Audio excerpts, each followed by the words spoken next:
Good evening, ladies and gentlemen. I, first of all, have to ask for your tolerance because I am the last speaker. And I think that you would agree that I have the toughest job. Because you've seen, you've heard, Anupam is a very hard act to follow.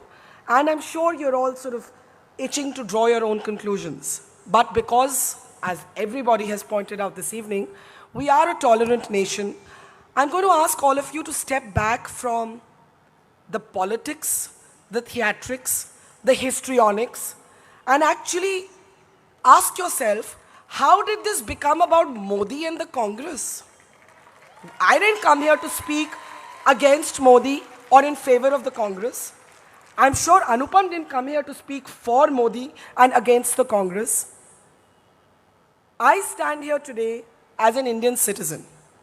Nowhere in the framing of the subject, tolerance is the new intolerance, did I see a reference to Modi? Did I see a reference to the BJP? Did I see a reference to a timeline? Did I see a reference to the idea of India being endangered? These are all cliches. Let's talk instead of the environment that we operate in today. And who has created that environment? Is it politicians or is it all of us?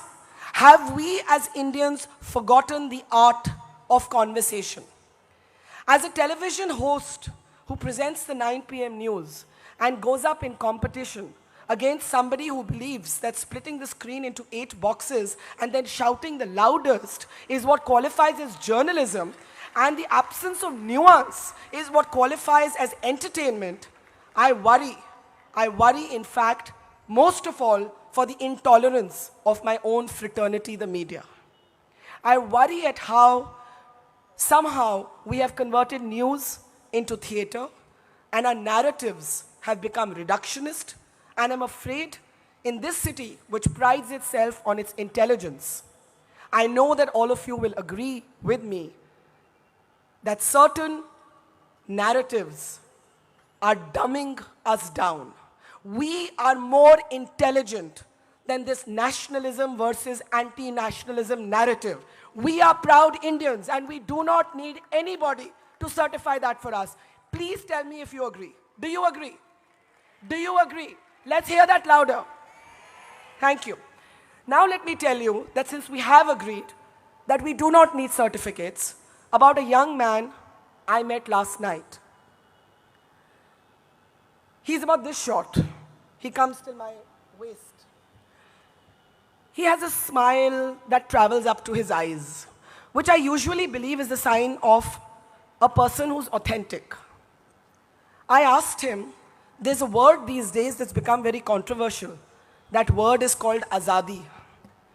I said, can you, to this young man, he's 28 years old, I said, can you define to me azadi in one sentence? And you know what he said? Azadi for me is the freedom to implement the Indian Constitution. First, let me ask you, do you all agree with this definition? Do you agree that Azadi is the Constitution and the freedom that it guarantees?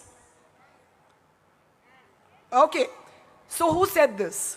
A boy charged with sedition called Kanhaiya Kumar. This was his definition of Azadi. Not Azadi from India, but Azadi in India. Now, Anupam said, we are making a hero out of such people. I beg to differ. I didn't agree with a lot of what Kanhaiya said in his speech, which all of you must have seen, even though I found it mesmerizing. I didn't agree, and I don't know if it's sacrilege to say this in Bengal, but I guess not because Mamta's in power, because I'm not a Marxist. I'm actually a capitalist. And to that extent, my left liberal friends actually don't like me, because there are many things about me that go militate against the left. I like the army. I cut my teeth as a reporter covering the Kargil war. I've done more than 100 shows on the Indian soldier, and I'm a free marketeer. But along with being a free marketeer, I'm also a free thinker. And the reason somebody like me believes that the government messed up badly on its handling of JNU is A, because the boy they arrested, I think they've got the wrong boy.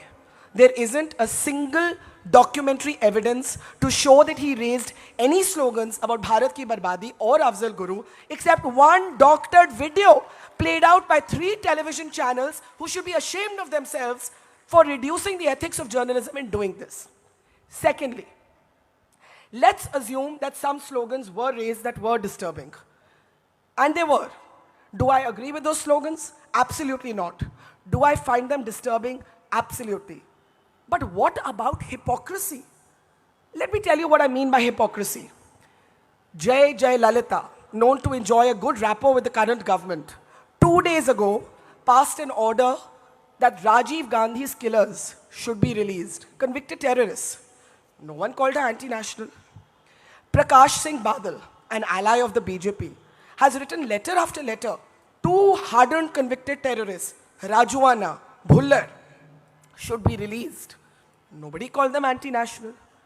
Mufti Muhammad Saeed, the chief minister of a BJP PDP government, when Afzal Guru was being executed, wrote a letter saying that the execution had been done in unholy haste. ये मैं नहीं बोल रही, ये मुफ्ती साहब ने बोला. उन्होंने आगे बोला कि ये जो एग्जीक्यूशन है ये कश्मीर की हिस्ट्री में एक नेगेटिव, कश्मीर की पेनफुल हिस्ट्री में एक नेगेटिव रेफरेंस पॉइंट बनकर रहेगा. लेकिन बीजेपी ने तो मुफ्ती साहब के साथ सरकार बनाई. तो आप मुझे बताएं कोलकाता के लोग कि अगर मुफ्ती साहब एंटी नेशनल नहीं है, प्रकाश सिंह बादल एंटी नेशनल नहीं है और जयललिता एंटी नेशनल नहीं है, अगर बीजेपी और पीडीपी की अलायंस में एक कमिटमेंट है कि हुर्रियत, आप हुर्रियत को जानते हैं, दे कश्मीरी सेपरेटिस्ट, हार्डन सेपरेटिस्ट, उनकी अग्रीमेंट में एक कमिटमेंट है कि हुर्रियत के साथ डायलॉग होगा. So you will talk to hardened separatists as a commitment to the PDP. You will allow Jayalalitha to order a release of Rajiv's killers. Rajnath Singh will say he will consider Prakash Singh Badal's petition to release convicted terrorists. But you will lock away 4 students for 4 slogans. Hypocrisy, hypocrisy, hypocrisy. I'm sorry, but this is sheer hypocrisy. Now the bell tells me that I have 3 minutes left. And with apologies to my friend Randeep, I want to say something here. What I want to say is that first we saw this word called secularism being corroded by competitive politics. I call 1984 and 2002 the bookends of our debate around secularism, within which both of these parties have played competitive politics and corroded the notion of secularism. Now, I'm afraid the same thing is being done with nationalism. There were pseudo-secularists, now there are pseudo-patriots. And in this way, we see these slogans that we took for granted actually getting politicized and corroded. I stand here as a citizen, certainly not as a supporter of the Congress or a supporter of the BJP or for that matter any other party. I think the emergency was shameful. I think the censorship of the satanic verses was shameful. I think the way Babri Masjid was coordinated between the BJP and the Congress, with Rajiv Gandhi allowing the unlocking of the masjid and the BJP bringing it down, both in our history have to take the blame for that. And are we going to step back? We the people who are tolerant, who want to live and let live, who want to let people wear what they want, and yes, eat beef if they want. In Bengal, you can say this, but today you can't say this in Delhi. You can't say this in Uttar Pradesh. How shocking is it that in Uttar Pradesh, the meat in Dadri, in Akhlaq's fridge, was sent for testing to see whether it is beef or mutton. What sort of country have we become where the meat is more important than the manslaughter? And this has nothing to do with any political party.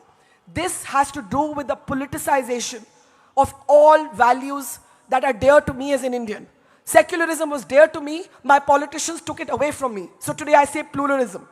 Nationalism was dear to me, but today the people who are expecting that we will conform to their notions of nationalism have taken away that word from me, and I will have to look for another word. And I turned to Kanhaiya, who gave me the definition, and he said, nationalism is borrowed from Europe. It's a borrowed idea based on a single entity. India is many nations within a nation. Let's use the word patriotism instead of nationalism.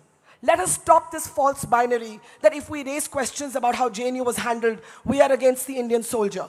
I am committed to the military and I reject this false binary, but I am also committed to being a free thinker, to individual liberty, and my lament today is that there is no truly liberal party in India. I wait for the day when a party would have the guts to stand up for the right of people to eat whatever they want to, dress how they want to, sleep with who they want to, love who they want to. As for questioning Supreme Court judgments, I certainly question the Supreme Court judgment on 377. So we can question Supreme Court judgments.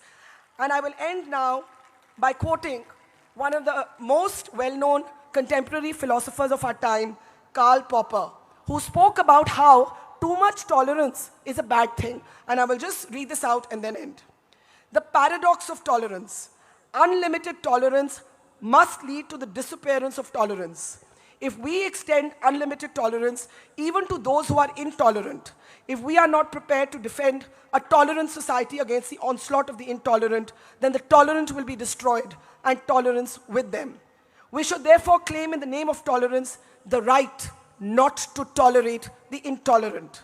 We should claim that any movement preaching intolerance places itself outside the law, and we should consider incitement to intolerance as criminal in the way that we consider murder and kidnapping. With that, I rest my motion.